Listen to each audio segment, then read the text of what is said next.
নমস্কার বন্ধুরা, বাঙালি রান্নাঘরে আরও একটি নতুন ভিডিওতে আপনাদের স্বাগত জানিয়ে আজকে রান্নাবান্না আমি শুরু করছি। আজকে দুটো রেসিপি আমি করব। একটা করব এঁচোড় আলুর কষা আর করব লাউয়ের পুর ভাজা। তো বন্ধুরা, এবার আমি এঁচোড়টাকে কেটে নেব। পেপারটাকে আমি প্রথমে বিছিয়ে নিচ্ছি যাতে এঁচোড়ের আঠাগুলো নিচে না পড়ে যায়।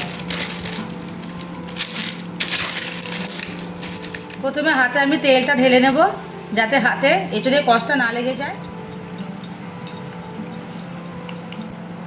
বটির গায়ে এবার তেলটা আমি একটু মেখে নিলাম যাতে কষটা বটির গায়ে লেগে না যায়।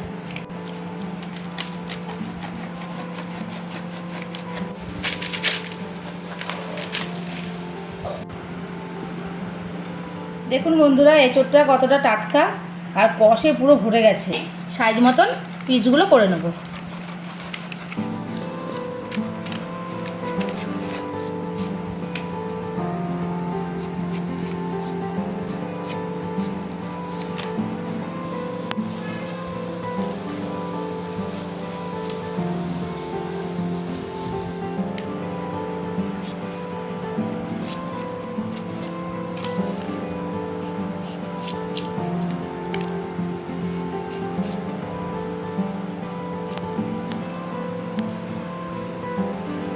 টুকরো করা এঁচোড়গুলো এবার আমি হলুদ জলের মধ্যে ফেলে দেবো। এবার এঁচোড় আলুগুলো আমি কেটে নেব।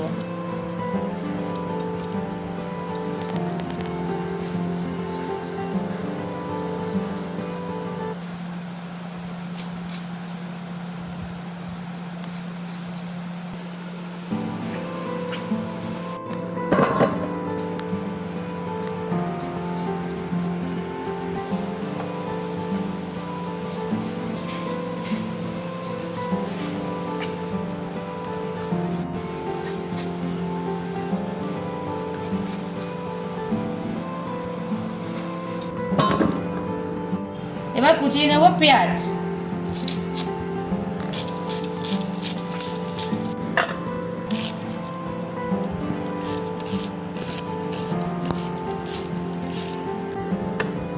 বন্ধুরা, এবার আমি লাউটাকে সাইজ করে কেটে নেব।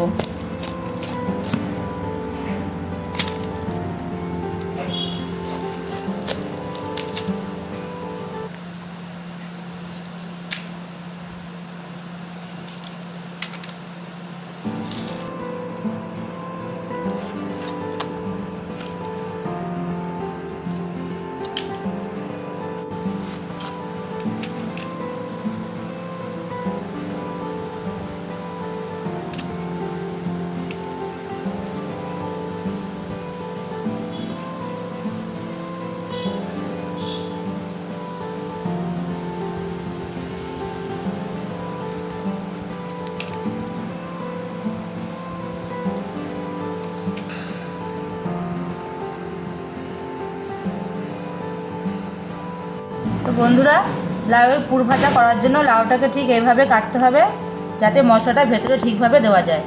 বন্ধুরা, এবার আমি এঁচোড়টাকে সেদ্ধ করে নিচ্ছি। এঁচোড়টা এবার ঢেকে দিলাম যাতে ভালোভাবে সেদ্ধটা হয়। তো বন্ধুরা, লাউটার মধ্যে আমি প্রথমে লবণ আর হলুদটা মাখিয়ে নেব।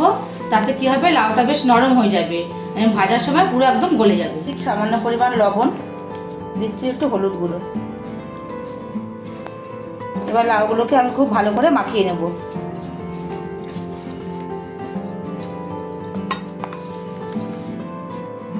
বন্ধুরা, এবার ঢাকাটা সরিয়ে দেখি এঁচোড়টা কতটা আমার সেদ্ধ হলো।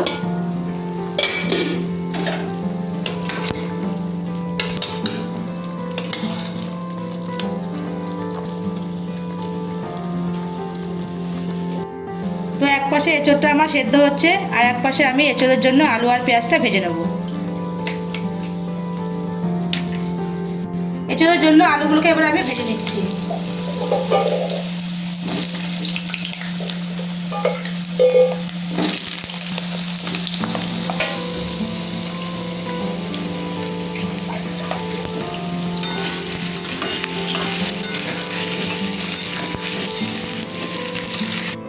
এঁচোড়ে দেওয়ার জন্য নিয়ে নিয়েছি আমি কিছুটা গোটা জিরে, গোটা শুকনো লঙ্কা, আদা কুচি, রসুন কুচি আর কিছুটা গোটা গরম মশলা। এবার আমি এগুলোকে একসঙ্গে মিক্সিতে পেস্ট করে নেব।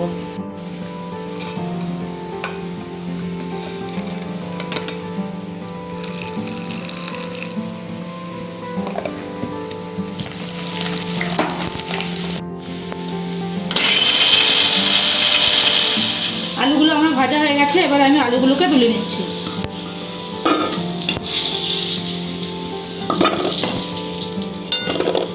এর মধ্যে দিয়ে দিচ্ছি জিরে আর তেজপাতা ফোড়ন।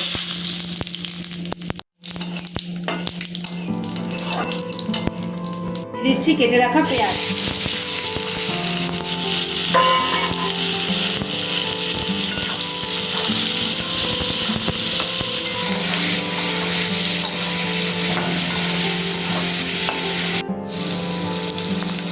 পেঁয়াজটা আমার খুব লাল লাল করে ভাজা হয়ে গেছে, এবার আমি মশলাটা দিয়ে দেবো।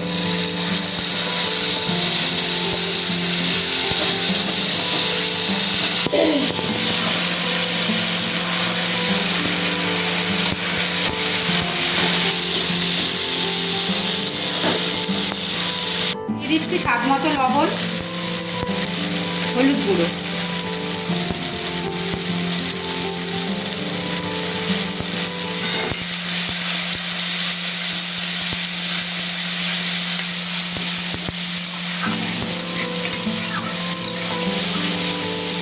মশলাটা আমার খুব ভালোভাবে কষানো হয়ে গেছে, মশলা থেকে তেলটাও আমার ছেড়ে গেছে।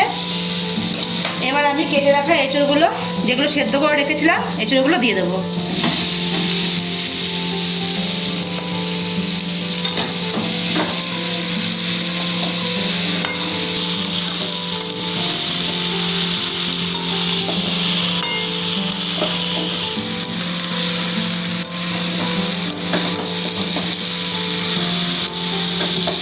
এঁচড়টা আমার প্রায় কষানো হয়ে গেছে, এবার আমি ভেজে রাখা আলুগুলো এঁচড়ের মধ্যে দিয়ে 2 মিনিট কষিয়ে নেব।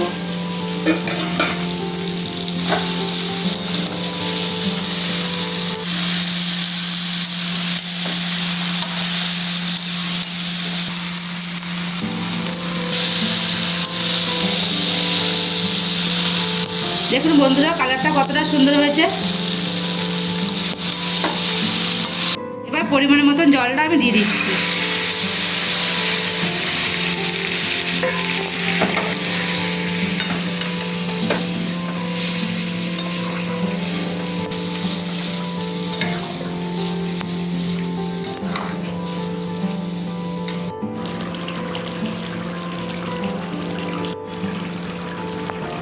এঁচড়টা আমার পুরো রেডি হয়ে গেছে, এবার আমি নামিয়ে নেব।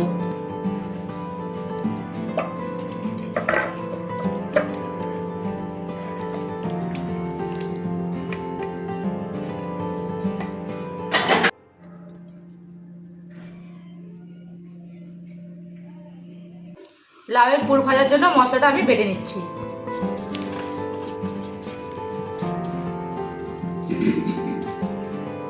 দিয়েছি গোটা সর্ষে, কাঁচা লঙ্কা আর কিছুটা পোস্ত, এগুলো সব একসঙ্গে আমি বেটে নেব। তো বন্ধুরা, এই মশলাটা মিক্সিতে বাটলে হবে না, কেননা মশলাটা একটু শুকনো শুকনো বাটতে হবে, না হলে লাউয়ের ভেতরে ঠিক পুরটা দেওয়া যাবে না। তার জন্য আমি এটা পাটায় বেটে নিচ্ছি।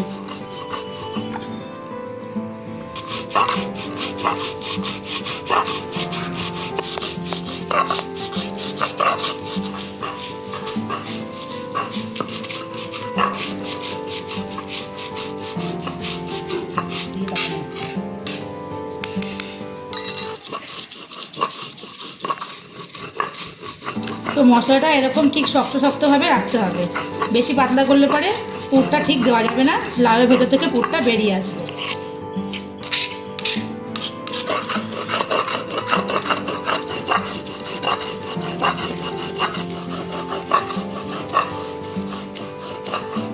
বন্ধুরা, মশলার মধ্যে আমি দিয়ে দেবো পরিমাণ মতো লবণ, সামান্য একটু হলুদ গুঁড়ো, আর দিয়ে দেবো স্বাদ মতো চিনি। এবার মশলাটা আমি খুব ভালো করে মাখিয়ে নেব। এবার আমি লাউয়ের মধ্যে পুরগুলো দিয়ে দেবো।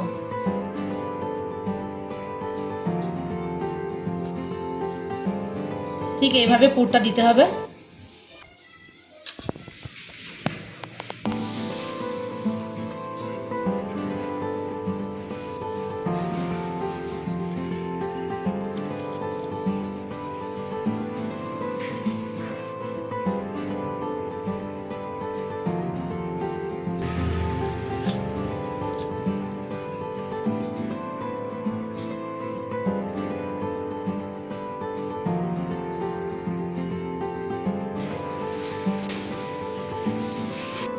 কড়াতে তেলটা দিয়ে দিচ্ছি। বন্ধুরা এবার একটা একটা করে লাউ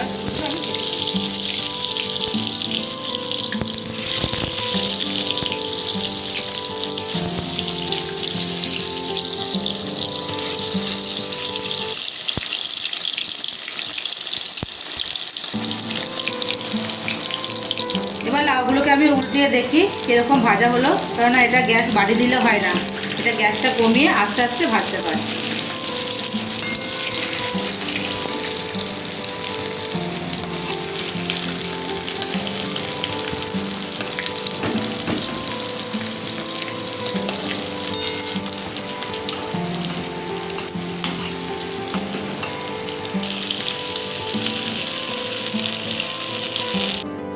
এবার লাউগুলোকে আমি উল্টিয়ে দেখি কিরকম ভাজা হলো, কারণ এটা গ্যাস বাড়িয়ে দিলে হয় না, এটা গ্যাসটা কমিয়ে আস্তে আস্তে ভাজতে পারে।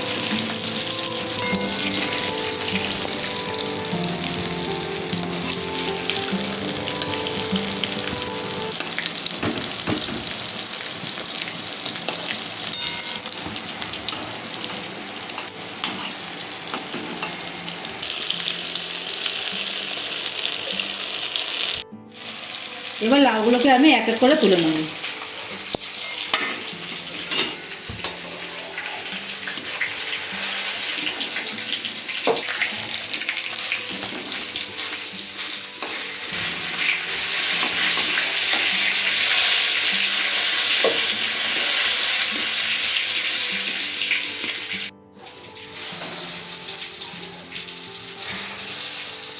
বন্ধুরা আজকে রান্না দুটো যদি আপনাদের ভালো লেগে থাকে তাহলে আপনারা আমার চ্যানেলটিকে লাইক কমেন্ট শেয়ার করে আমার সঙ্গে থাকবেন। ধন্যবাদ।